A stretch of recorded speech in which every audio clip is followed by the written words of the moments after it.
Hey guys, Coach Mitch here. Got to give it up for Anthony. Nice job. I see you. You passed the structured interview. Good job there, buddy. Ivan, nice job, man. Really good work with you and I. You did a great job. You also passed your structured interview, so awesome job. Jay, I see you too, man. Nice job of passing your structured interview. You guys rocked the house. Cannot forget about Sandra. Sandra, you too also rocked the house also. Emilio, you too passed the structured interview. Oh my God, so many names here. Also, I gotta have for Jack. Jack also passed his structured interview. I've got a bunch more guys. Nathan, you too passed as well. Wow, a lot of people passed. Hey guys, how you doing? Coach Mitch here. A lot of you are qualified to be CBPO or to be Border Patrol. You guys are qualified. The problem is that many of you are taking this interview process too lightly.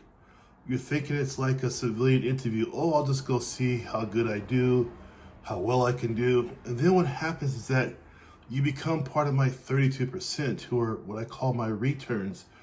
People who take on the SI structured interview by themselves without adequate practice and they fail. Of course they're going to fail. Because what you're not realizing, this is a federal law enforcement interview panel. These people are not playing around. In 2026, they're tougher, they're harder, and they're less patient. What I constantly hear from people who get into my coaching program is this. Oh, I thought it was a civilian type interview. And it's okay to think that, but you have to look at it analytically. What are they there for?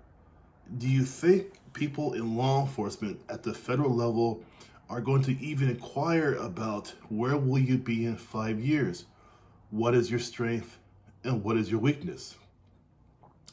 They're not going to ask questions like that. I don't see, to take this hit like this, it's a 6-month deferment. And many people don't come back from that because they feel like they failed. They feel like they can't do it again. They feel despair. They feel like they're failures and losers, and they're not.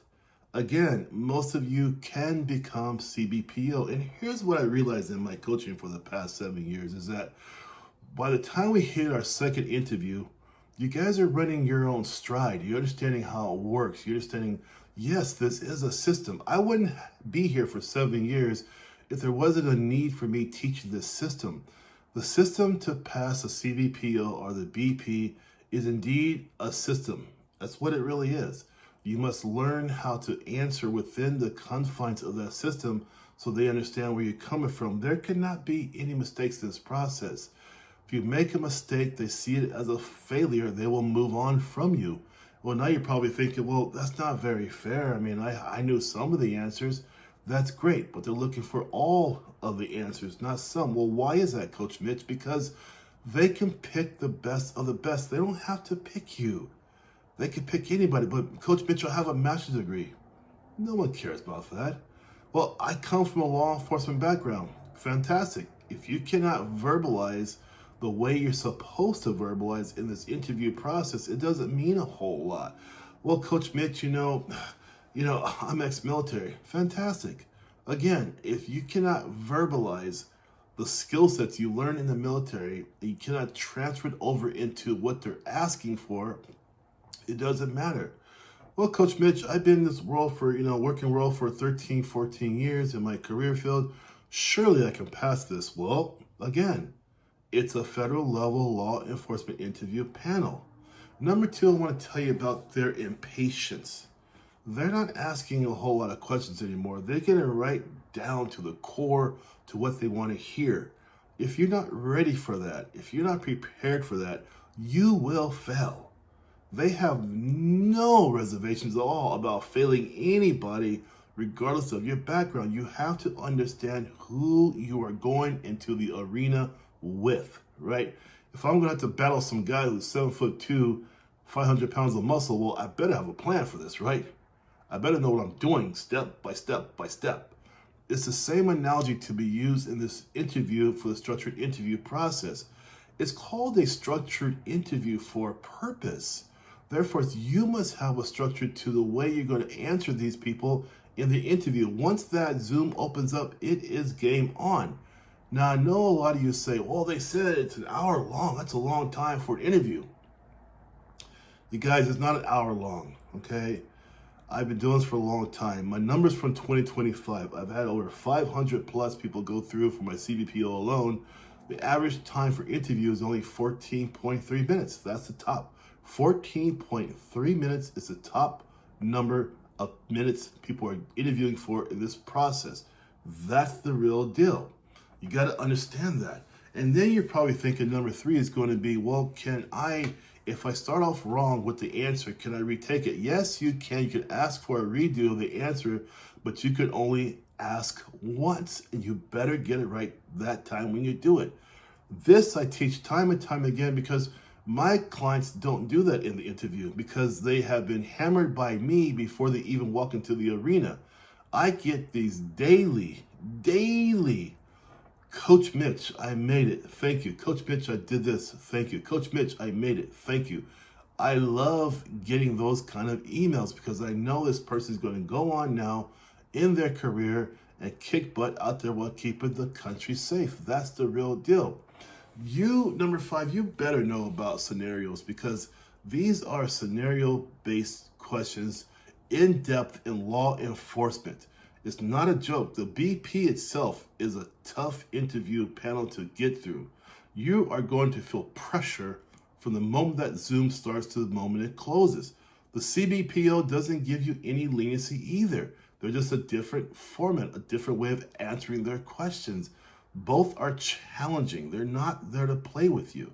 You got to understand that. So when you get that message, you have a tentative offer, that's just the beginning of your journey.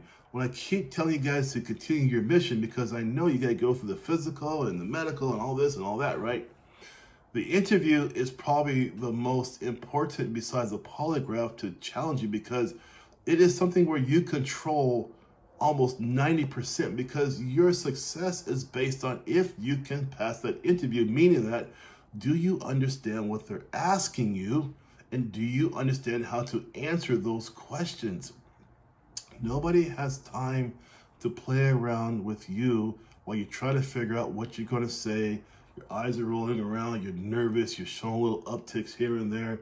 No one's going to have time for that. What they do have time for is this: the next person who's qualified who isn't you in the interview process. There is no need to take that chance. Well, Coach Mitch, my friend, he grilled me like 3 or 4 times. Your friend grilled you on what?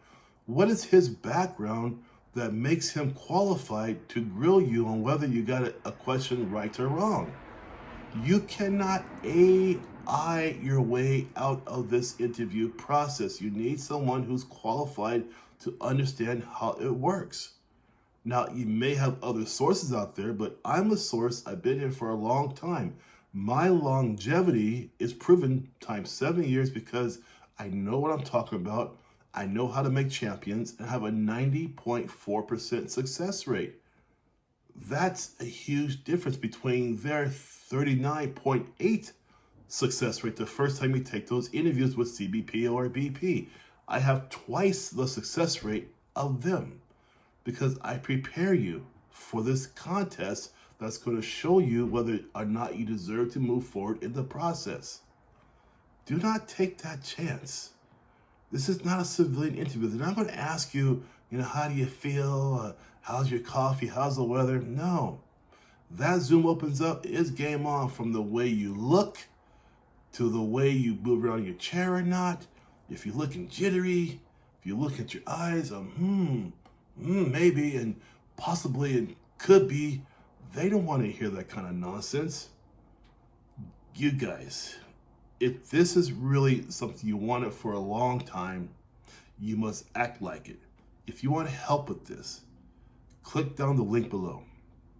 Get into my coaching program. I can show you how this is done. You guys take care. Coach Mitch, bye-bye.